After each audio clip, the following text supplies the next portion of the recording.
Hey everyone, I'm Kathy Kelly, and welcome to AMC Movie Talk for movie fans. Now this is a daily show where we break down all of the latest movie news and give you insight into what it all means. This is our Valentine's Day episode, and joining me today is senior editor of AMC Movie News, John Campia. Happy Valentine's Day, everybody, the day of love. Look what I got. It is the day of love. Awesome. Just for you today, I've worn my sexy underwear. I've put on my sexy attitude, and today is just going to be all about intimacy. Me and you. All right, we also have in studio director of ABCs of Death and the upcoming documentary What Happened to the Superman Lives, John Schnepp. What happened to Superman? What did happen to it? Hey, happy Valentine's Day. Everybody have some fun today. Everybody Wang Chung tonight. Well, let's get things started with this.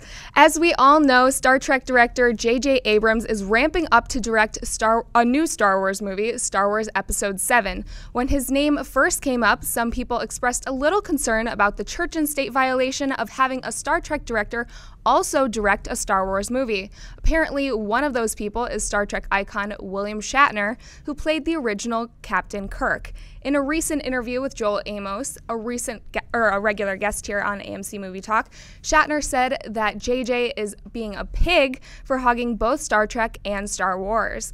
But is he joking? After making a pig comment, Shatner went on to say this. He's probably the most talented director of that ilk we have, but he's gone too far this time. I think of him as a buddy of mine. I've taken him out for sushi. I think it's time for JJ and I to have another sushi, and let me put him straight about two of the largest franchises, and not employing me in either of them is just foolhardy. So, John, what do you make of Shatner's comments? I think they're awesome. I think these are fantastic comments. I think William Shatner, when not acting, is one of the most entertaining guys on the planet. Whenever there's an opportunity to sit and listen to Shatner talk on a panel or something, you have to stop whatever you're doing and just go and listen to these guys. Look, some people were taking these comments seriously. This is him joking. You don't get to say, he's got the two biggest franchises and he's not putting me in either of them. He's clearly joking. You have to get his sense of humor. This guy is awesome, absolutely awesome. So I love what I'm reading from him. What about you, John? Weird. I thought he was totally serious. There are people out there who think he is. I thought he was totally serious. It was like, J.J. Abrams is this fool for not casting me in Star Trek and Star Wars. What a pig. Totally serious. Shatner? What? Yeah, it was obviously a joke. Anybody who took that seriously is really stupid. I remember it was about or doesn't know William Shatner or doesn't get comedy it was or about sarcasm. 6 years ago, I was in Toronto at the Toronto Fan Expo, it was called, and they had a special session of William Shatner and Leonard Nimoy doing a panel together, just the two of them. And I went, and it was one of the funniest non-intentional stand-up comedy things I'd ever seen. But it was the very first time they were talking about that the rumors of the new Star Trek movie coming, and that the lost creator J.J. Abrams just been brought on to direct. And somebody asked Shatner, is there any chance you could be? And he goes, I suppose there's a chance, but he goes, honestly, I haven't had a chance to talk to Mr. Abrams yet, but he's a great director, and I don't know if I'm going to be in it or not, or what his plans are, but we'll see. And then at that point, that's when Nimoy leans in the microphone. He called me last week. And Shatner was like, are you being serious? And he goes, no, I'm being serious. He called me last week. I'm going to go meet with him and have lunch next week. And Shatner's like, what? And then Shatner goes off on Nimoy. And it was so funny and so good. So, yeah, I'm loving this stuff. That's Shatner roast, if you never saw it on Comedy Central. Him and Nimoy's little, it's so funny. Shatner's he's got incredible comedic timing. Yeah, so absolutely he's does. very funny. Okay. Well, actor Hugh Jackman has two major films coming up in which he plays the superhero Wolverine.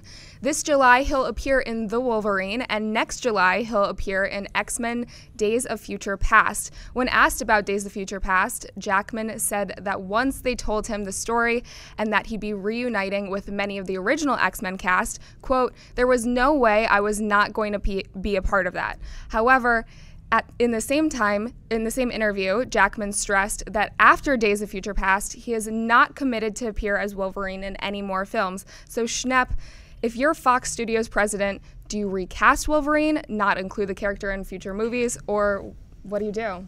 Well, it really depends. It sounds like if that's the case, Days of Future Past is now like the last. It's like Star Trek Generations, where they're going to try to, merge the franchises and then make a smooth transition into the next newer cast, like Episode 3 of First Class. Recasting Wolverine or just doing a complete reboot, I would imagine that after X-Men Days of Future Past, there'll be another X-Men movie with Fassbender and with the whole First Class team. And I'm also imagining Wolverine dies in X-Men Days of Future Past. It's no spoiler if you read the comic book. And, yeah, there's going to be new X-Men. I think that just makes sense, too. I mean, he's been around for 13 years now. Yeah, it's been a while. Oh, my gosh. 13 years as Wolverine. So this will be, when this X-Men Days of Future Past comes out, it'll be 15 years of this actor playing Wolverine. So then I would imagine that there'll be another film that'll be like turned into 18 years, and then they'll do a brand new X-Men. So. See, my first thought is if I'm the Fox president, I rent the biggest dump truck I can find. I fill it with, Nazi gold, whatever types of cash I can have, works of precious art, and throw them in there. And I back that dump truck up to Hugh Jackman's place and dump it on his front door and say, come back and play more. But when I really think about it, you're right, man. He's played this character for years. He talked in that same interview that we're referencing about how he didn't know about X-Men Days of Future Past yet. They were just about done shooting the Wolverine. And he said, all I've dreamt about for months is lasagna. Because when you look at his body, the work he has to put in every single day to keep that 44, 45-year-old body of his looking like that. Mm-hmm. You know what? My thought is now, let him go. He's earned it. Yeah. He has earned it. He single-handedly has kept the X franchise alive. I agree. He has earned the break to get away from the character now. I say recast it. Bring up I don't think you have to reboot it. I say just recast it. Let Jackman go, not because I want him to go, but just because he's earned it. He's absolutely earned it. Let him take his But honestly, siesta. Think about it, though. I think you have to recast. It's got to be rebooted. I mean, every single one of those actors, it's 15 years later. None of them, I mean, you really have is like Kitty Pryde and, Colossus. I mean, every one of the other major X-Men are going to be in their 50s by the time 2018 rolls around. Well, they have Jennifer Lawrence and all that cast. No, but that's what I was saying. I was saying the trilogy of X-Men First Class, X-Men Days of Future Past, and then whatever they're going to do the third movie to make a 6 X-Men movies. Then you can like box set that thing up, reboot. I just hate prequels. But I loved X-Men First Class. Looking forward to X-Men Days of Future Past. I don't want to see another movie set before the first X-Men. So maybe you're right. Maybe it's time to reboot. Yeah. All right, folks. Well, listen, it's come to that point of the show for buy or sell. In this segment of the show, Kathy's simply going to read off a number of the other bigger issues in the world of movie news, and John and I are simply going to say whether we buy it or sell it. So, Kathy, what do we got? Game of Thrones star Peter Dinklage is the latest name to join the ever-growing cast of Bryan Singer's X-Men Days of Future Past. Singer himself posted the news to his Twitter feed last night, and there are rumors that Dinklage could be playing the character Puck, who in comics is a member of the Canadian hero team Alpha Flight. John, buy or sell Dinklage as Puck in X-Men Days of Future Past? I would buy him as Colossus. I would. This guy, I mean, look, the unfortunate reality is there's not a lot of roles for Dinklage out there. And so if you could, but I'd buy him in anything. This guy, for me, look, everybody loves Game of Thrones, and I really love the first season, but I wasn't thrilled with the second season.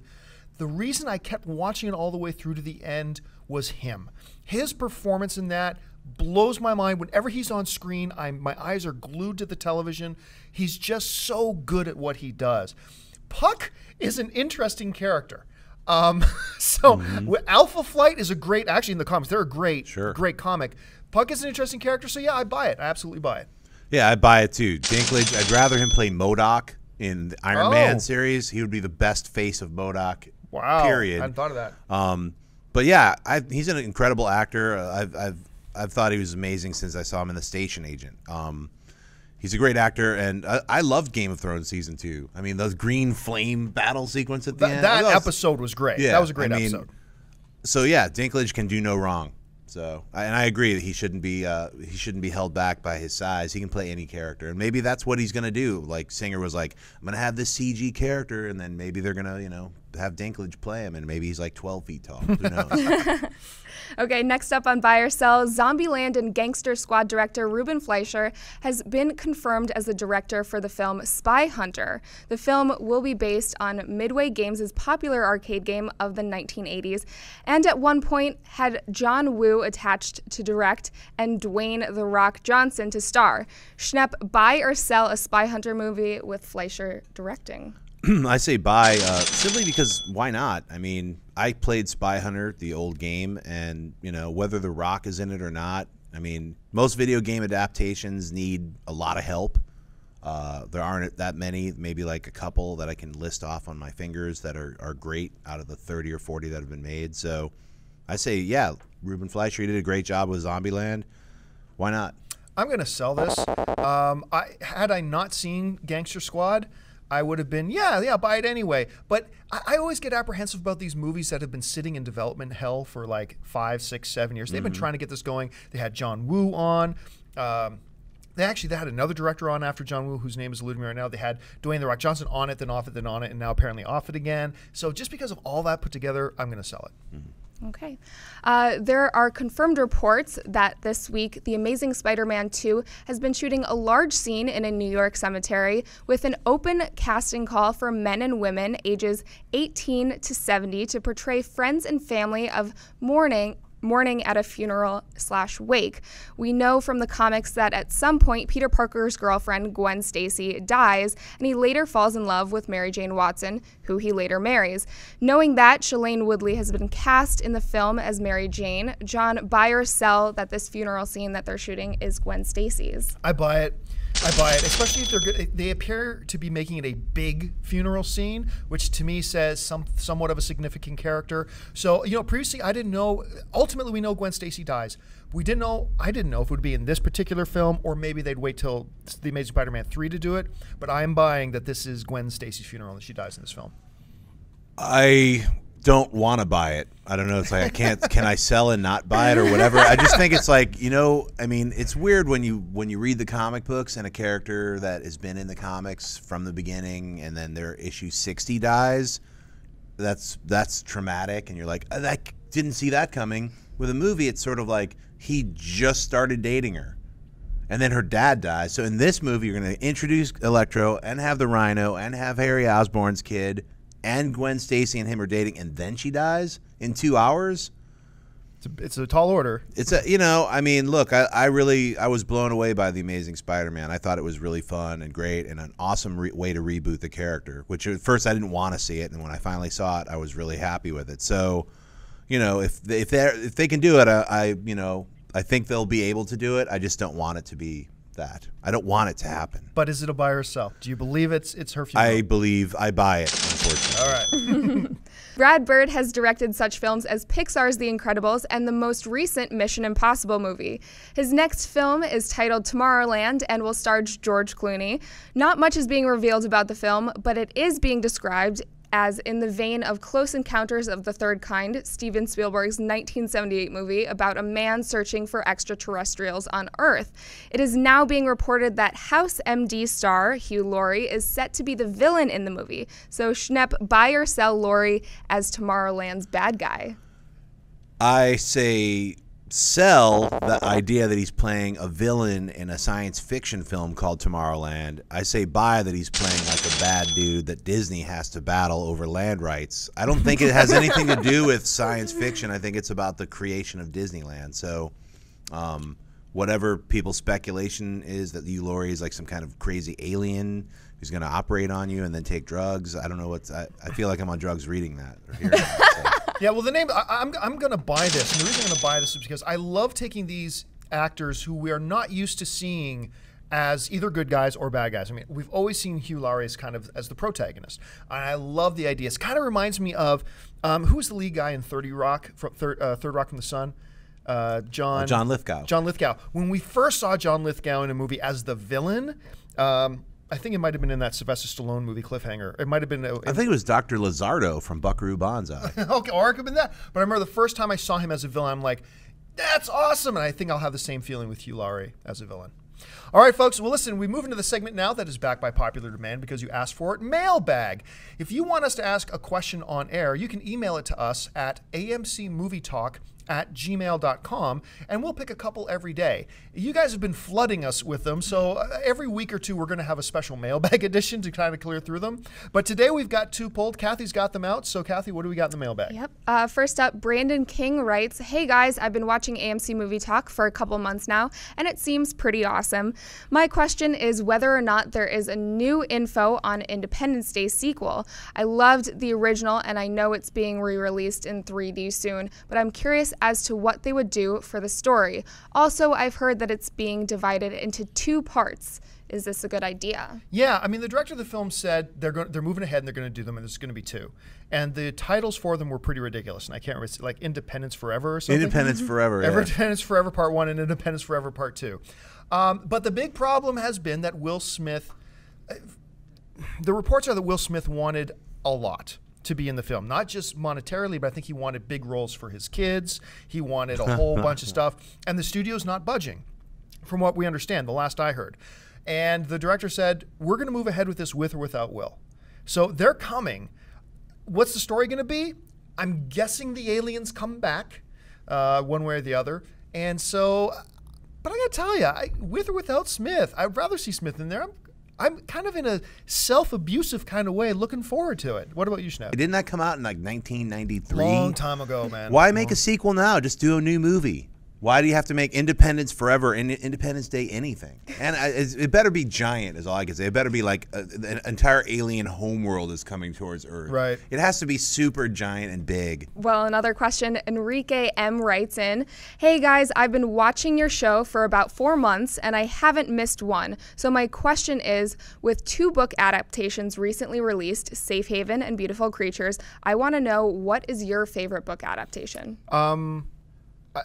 It sounds lame and stereotypical to say and blah, blah, blah, but since it's like right up there my all-time favorite films, the Lord of the Rings adaptations are amazing. I mean, they're just so brilliantly done, and they're a great example of following the spirit of the books, but not chaining yourself to have to follow the books literally every single little step. You have to adapt it to work on the big screen, and Peter Jackson did such a great job with that. But 2 others really jump out to me that you got to mention. You got to talk about The Godfather if you're going to talk about novels adapted into films, and you got to talk about one of my all-time favorite films ever made, Shawshank Redemption.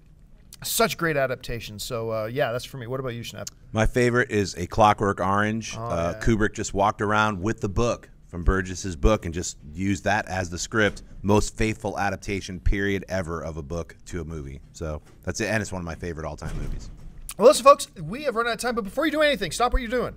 Click that subscribe button. Become a subscriber to our AMC Movie News YouTube channel. It'll keep you up to date on everything going on in the world of movie news, our editorials, and, of course, our daily AMC Movie Talk Show. It's absolutely free, so just go ahead and click that. If you want an audio-only edition of this episode, check the description below for links to iTunes and to listen to us on Stitcher Radio. Don't forget to follow us on Twitter at twitter.com/AMC Theaters. Like us on Facebook at facebook.com/AMC Theaters. And before we go, I want to remind you, our special guest over here, John Schnapp, is working on this new project that you can get behind and support. So, Schnapp, just tell us quickly a little bit about Superman Lives. Well, it's a Kickstarter that I'm running. I'm making a documentary about the never-made film that was supposed to be made in 1998. Tim Burton was going to direct it. Nicolas Cage was going to star in it.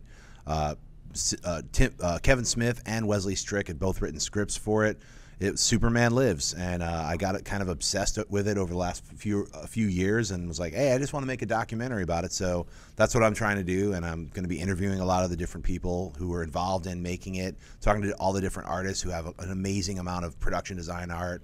So if you go to the Kickstarter page, The Death of Superman Lives, What Happened, and just watch the video that I made, you'll see a lot of the pre-production art that I've found online. And I've been getting sent a lot of new art from people just from this Kickstarter who were involved in it. So I've got a lot of stuff that I've already uncovered. So help me make the documentary. And then as a special stretch goal, I'm going to shoot and direct recreation scenes from the scripts in the style of Tim Burton. And I'm going to do old school, build miniatures, and it's going to be a lot of fun. So I hope I get to do the stretch goals and actually do some actual recreation scenes of the Superman Lives movie. So please help, pledge anything. That would be great.